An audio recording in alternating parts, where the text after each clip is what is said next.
Hello students, हम यहाँ English medium में जो टेंस आता है इसमें तीसरा टेंस है सिंपल फ्यूचर टेंस। तो सबसे पहले सिंपल फ्यूचर टेंस किसे कहते हैं, तो हमें आने वाली जो घटनाएं है, जो मतलब ओकेजन्स है, जो इवेंट्स है, आने वाले समय में जो जो घटनाएं बनेगी, जो मैटर बनेगी, इसके लिए जो चर्चा होगी ये सिंपल फ्यूचर टेंस में डिस्कस होगी।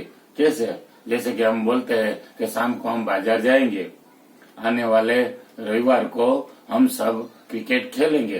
तो आने वाले समय में कोई क्रिया करेंगे, कोई एक्टिविटी करेंगे, इसके बारे में सिंपल फ्यूचर टेंस का यूज कर सकते हैं। तो सबसे पहले उसकी एफर्मेटिव सेंटेंस स्ट्रक्चर है, इसके बारे में समझते हैं। तो एफर्मेटिव सेंटेंस स्ट्रक्चर में सबसे पहले आता है इसका स्ट्रक्चर, जो subject, verb, object, other words. मतलब सब्जेक्ट में क्या होता है, तो सबसे पहले I, we, you, they, he, she, it और थर्ड पर्सन और उसके सिंगुलर और प्लूरल के नाउन। उसके बाद आता है वर्ब। तो वर्ब में हमने यहाँ डिवाइड किया हुआ है। तो आगे shall will plus main verb plus object plus other verb.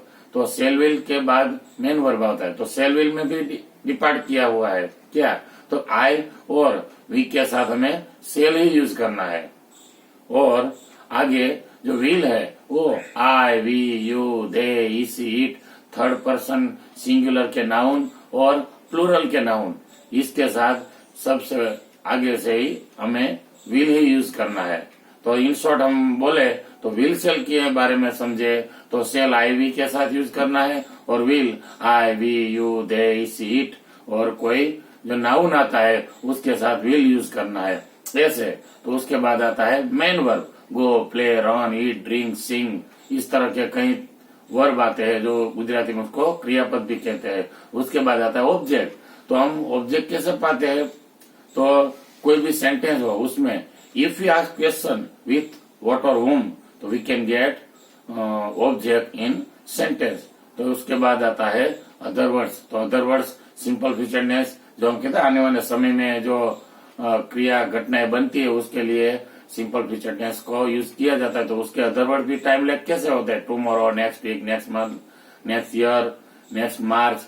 इसके बाद आता है जो उसमें सिंपल पास्ट टेंस में जो बिफोर लास्ट वाला आता था, इसकी जगह यहाँ क्या आएगा, तो उसके बदले नेक्स्ट वाला आएगा और आगे आफ्टर वाला। तो after a week, after a month, after an hour, इस तरह के अदर वर्ड्स यहाँ ऐड कर सकते हैं। तो हमने यहाँ सबसे पहले subject, shall will plus main verb plus object plus other word, इस तरह से यहाँ डिस्कशन की। अब इसके सेंटेंस देखते हैं।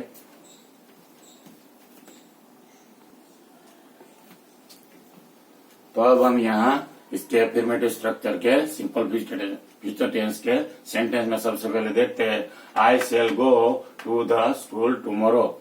मैं कल, मतलब आने वाले कल को स्कूल जाऊंगा ऐसे।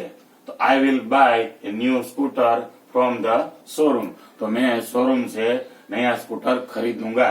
तो आई के साथ सेल भी आया, आई के साथ विल भी आया। इस तरह से वी के साथ we shall bring vegetables from the market. तो हम मार्केट से मतलब वेजिटेबल्स है वो खरीदेंगे। You will get your salary next month.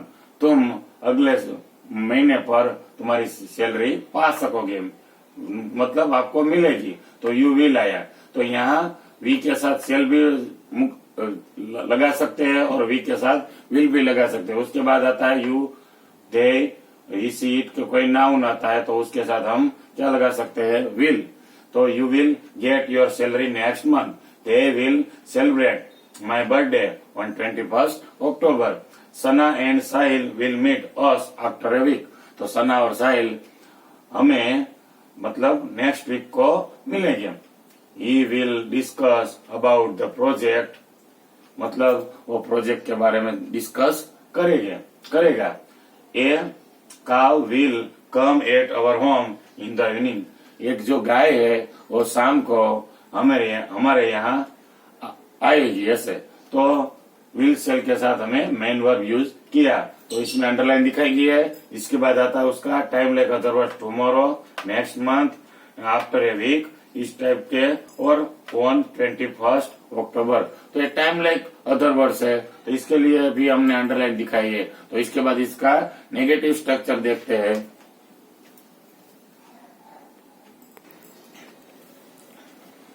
तो यहाँ सिंपल फ्यूचर टेंस में जो नेगेटिव स्ट्रक्चर बनता है, सेंटेंस स्ट्रक्चर, इसमें नया क्या सीखा हमने? सिर्फ इतना ही, सेल के साथ नोट लगाओ, विल के साथ नोट लगाओ।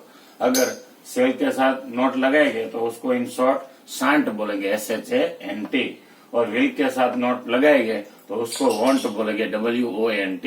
इतने ही चेंजेस नेगेटिव स्ट्रक्चर में आए, बाकी सब इसी तरह से था जो एफर्मेटिव स्ट्रक्चर में था।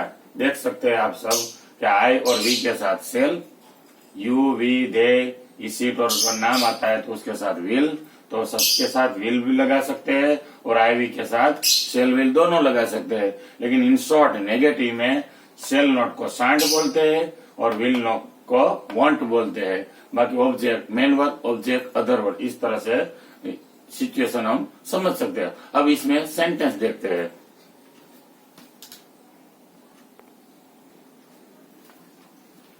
तो सेंटेंस में क्या चेंजेस आया?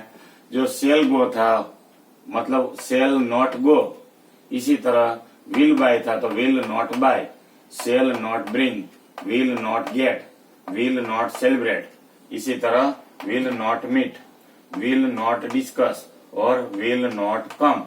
तो एक सेंटेंस हम लेते हैं कि you will not get your salary next month, तुम्हें तुम्हारी सैलरी अगले महीने नहीं मिलेगी, मतलब आने वाले समय में ये एक्टिविटी नहीं होगी। इस तरह से यहाँ समझाया गया है। तो नोट लगाने से वो नेगेटिव स्ट्रक्चर बन जाता है। इसी में अगर हमें विल नॉट गेट को वांट गेट भी बोल सकते हैं, सेल नॉट गो को शांट गो भी बोल सकते हैं, तो इस तरह सेंटेंस में दर्शा सकते हैं। अब आगे इंट्रोगेटिव सेंटेंस स्ट्रक्चर में देखते हैं।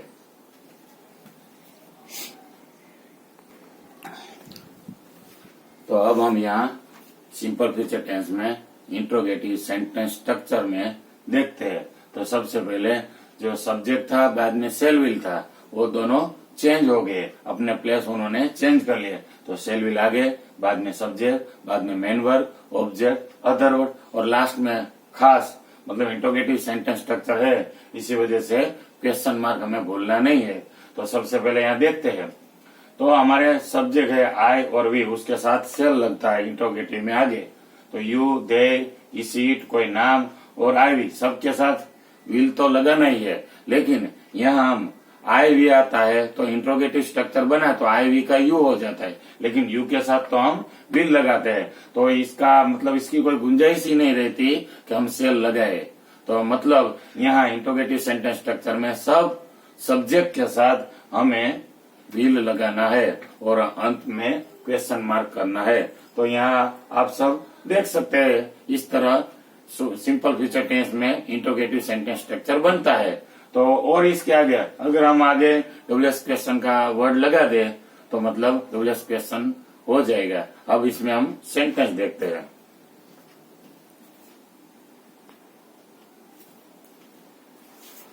तो अब हम यहाँ इंट्रोगेटिव सेंटेंस स्ट्रक्चर में उसके सेंटेंस देखते हैं। तो जो मतलब यहाँ आई था और यहाँ दोनों तरह जगह आई था और यहाँ वी था, तो आई वी की जगह हम यू लगा सकते हैं, लेकिन हमने यहाँ सिर्फ आई की जगह ही यू लगाया। तो आई होता तो हम यहाँ सेल लगाते, लेकिन इंट्रोगेटिव बनाने के लिए, क्वेश्चन करने के लिए आई वी का हम यू बना सकते हैं। तो यू के साथ हमेशा विल लगता है, इसी वजह से यहाँ will you go to the school tomorrow question mark, will you buy a new scooter from the showroom, इस तरह क्वेश्चन मार्क। तो सब सेंटेंस हम वन बाय वन देख सकते हैं।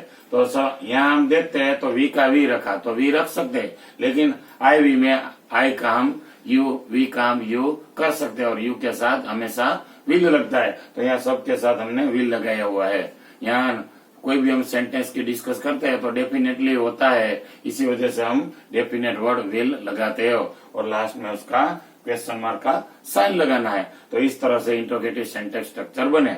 मान लो यहाँ हम what, why, whom, which, how many, how much वाला जो वर्ड लगाए तो डब्ल्यूएस क्वेश्चन बन जाता है। लेकिन वो लगाए तो वो के साथ भी हम इस तरह से सेंटेंस स्ट्रक्चर बना सकते हैं, लेकिन उसमें सब्जेक्ट नहीं आ सकता क्योंकि वो वाला सेंटेंस बनाने से सब्जेक्ट निकल जाता है। तो इस तरह डब्ल्यूएच क्वेश्चन का भी सेंटेंस स्ट्रक्चर बना सकते हैं। तो यहाँ हमने सिंपल फ्यूचर टेंस में एफर्मेटिव, नेगेटिव और इंट्रोगेटिव 3 तरह की सेंटेंस स्ट्रक्चर समझी।